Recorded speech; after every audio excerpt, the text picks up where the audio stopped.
If you're a hardline socialist, you already know what it's like to advocate for left-leaning policies, whether that be with those around you or in online debates. And by left-leaning, I really mean anything to the left of Reagan. It's near impossible to avoid the cursed Venezuela. Even the tamest of tame Democrats are getting hit with the Venezuela line, which just shows how far right everything has gone. In this speech, there's a very specific type of person I'm trying to reach. It's the type of person that understands that capitalism is flawed, but can't bring themselves to support socialism or communism, because they've been indoctrinated since birth with the holy lines. What about human nature, though? One of the most annoying parts about being a socialist is dealing with all these gotcha remarks. But once you take a step back from the flood of what about Venezuela and human nature and whatnot, you'll begin to realize that all of them don't make much sense. The problem is that a lot of people haven't heard responses to all these anti-communist arguments, which is why we are going to do the world a favor by debunking all of them. So hopefully we will never have to deal with them ever again. Socialism is when the government does stuff. Admittedly, this first argument is more of a misconception. It tends to come from people who are new to the left, but mostly from people who are just misinformed. The argument goes that socialism is whenever the government does anything, so everything related to the government is socialist. Following this logic, libraries, welfare, fire departments, policemen, the military, the CIA, the FBI, and prisons are all socialist.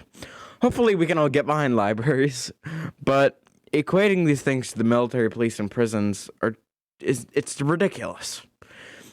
This type of talk comes from people who want to normalize socialism by telling others that technically the United States already has socialism.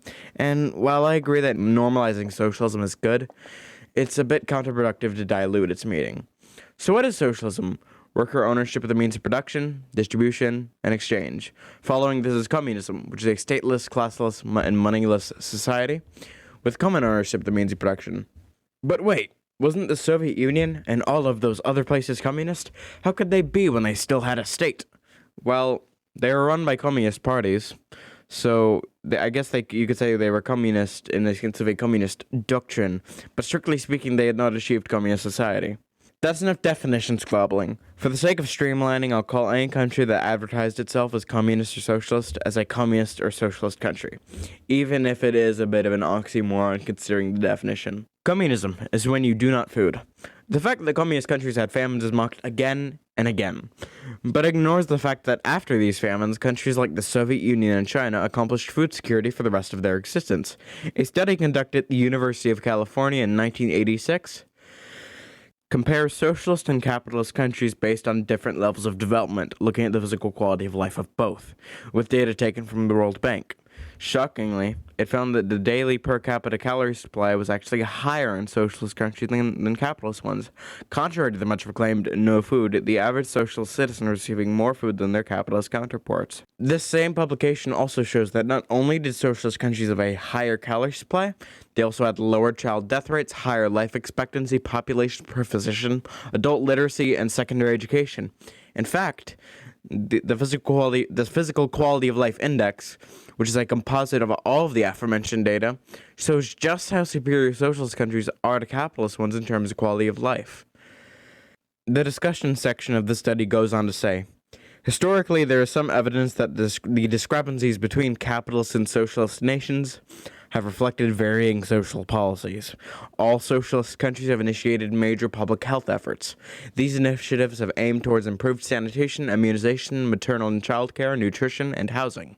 In every case, the socialist countries have also reorganized their healthcare systems to create national health services based on the principle of universal entitlement to care. Expanded educational opportunity has also been a major priority of the socialist nations, as publicly subsidized education has become more widely available. I would also like to add, if you're still skeptical of this study I showed, the CIA itself acknowledged that American and Soviet citizens eat about the same amount of food per day, but the Soviet diet was just slightly more nutritious. Communism always results in a totalitarian dictatorship. This is one of the main reasons that fascism and communism are always incorrectly depicted as two sides of the same coin. In fact, it's the central idea of a bunch of other arguments like communism is always implemented incorrectly or communism only works on paper. If communism only works on paper, I must point out, you're living on paper. These three arguments are essentially the same thing, so that's why I'm mushing them into the same section. The idea that communism is inherently authoritarian is misleading, because it only developed authoritarian policies after capitalism tried to crush it. In 1918 through 1920, 14 capitalist nations invaded the Soviet Union to overthrow the communists, with the years of the Civil War intensifying both the Bolshevik siege mentality. The same pattern of imperialist capitalist countries invading to preserve itself can be seen in other countries that try to move beyond capitalism. The Spartacist uprising in Germany was suppressed by the Social Democrats with fascist paramilitary forces in 1919. Catalonia was crushed by the fascists in the Spanish Civil War in 1939. Cuba in 1961 suffered from an invasion and afterwards decades of U.S.-sponsored terrorism. Chile in 1973, Nicaragua in 1986. The list goes on. As we can see, capitalism will stop at nothing to halt communism from threatening the flow of capital, even if it means supporting fascists. The reality is that revolutionary countries are not going to be allowed to develop socialism unhindered. Instead, what we see is a sort of siege socialism, with authoritarian measures being adopted to fight back the onslaught of the West. In the whole context, the totalitarianism of communism is not a natural development. When communist states fail to defend themselves from the capitalist massacres and genocides, we laugh and pin the blame on communism's inherent weakness. But when communist states do defend themselves, when they implement strict security measures to protect their people from capitalist death squads, we decry them for being power-hungry monsters who are seeking state power all along. So, if communism is inept when it fails to defend itself, but murderous and dictatorial when it does defend itself, then in what world is communism ever not depicted as villainous? Never. Because no matter what communist states do, it'll always be spun badly. This is not an argument, it's dogma. While we're talking about the authoritarianism of communism, let's talk about one that fits right in with it. Socialism taking away political rights. This idea proposes that communist governments are oppressive and that the poor and downtrodden are prevented from exercising their democratic rights that they had before. However, the truth is much less dramatic. Democratic rights hadn't existed in these countries before communism arrived. Poland was a rightist dictatorship, Russia was a czarist autocracy, Cuba was a US-sponsored dictatorship, Lithuania, Hungary, and Romania were all fascist regimes. These countries knew little democracy. So while capitalists are willing to virtue signal political rights and liberties in communist countries, they will demolish those rights and liberties if people support communist regimes. Before the dissolution of the Soviet Union, the people held a referendum in which the vast majority of people wished to preserve the Union. Of course, the political will of the people was ignored because it went against capital's interest, and the USSR was subsequently dismantled. If you want to discuss political rights being taken away in communist countries, there's no better time than during the overthrow of communism. Boris Yeltsin, the US-sponsored capitalist president of Russia, disbanded Russian parliament along with every other representative body. Abolished Russia's constitutional court, banned labor unions from political activities, outlawed parties, and attacked the parliament building, killing around 2,000 people. Yeltsin's popularity rating right before the election campaign of 1996 was 8%. It was so bad that the US had to rig the elections to ensure his victory. Ironic considering today's situation. Man, this virtue signaling about political rights from capitalists goes away as soon as the people want communism back.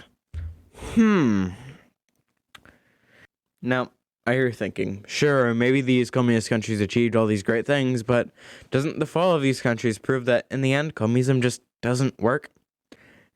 It is true that the fall of communism in the Soviet Union and Eastern Europe was a triumph for capitalism, but that happened over a quarter of a century ago. So let's see what's happened since. Since the collapse of communism, the United States and other capitalist powers have attacked and outright invaded various countries like Iraq, Yugoslavia, Afghanistan, Iraq, again, Libya, and then smaller interventions in between. Those social democracies in Scandinavia that you love so much. The main reason they were so strong is because communism is literally around the corner. Without communism to blunt an edge to capitalism, capitalists have been free to exploit workers and continually roll back labor rights. Saying that the fall of communism proves that doesn't work ignores the fact that communism did work. It provided essential services like healthcare and education for free, full employment, rough income equality, and inexpensive housing with a reliably growing economy. Compared to the instability of capitalism, communism worked exceptionally. The only reason that communism in the Soviet Union collapsed was the West's efforts to bring it down, the strains of the Cold War, with the damaging amount of its GDP going to the military. The cost of being an anchor to other socialist countries and movements, Gorbachev's awful policy failures, and a coup d'etat brought to you by Pizza Hut. These reasons have nothing to do with communism. On the contrary, it proves that capitalism doesn't work because of how far capitalists will go to crush any attempts at communism. As former East German defense minister Heinz Kessler said, "Sure, I heard about the new freedom that people are enjoying in Eastern Europe, but how do you define freedom? Millions of people in Eastern Europe are now free from employment, free from safe streets, free from healthcare, free from social security. Is this what you call freedom?" It's easy to debunk all these arguments, but we'll never get anywhere unless we examine why anti-communism is so prolific. Communism is, first and foremost, a threat to property owners, so ruling interests have made sure to pound anti-communist doctrine into our heads for centuries. I gave it a snippet of this idea earlier, but a full explanation is given it by Michael Parenti in Black Shirts and Reds.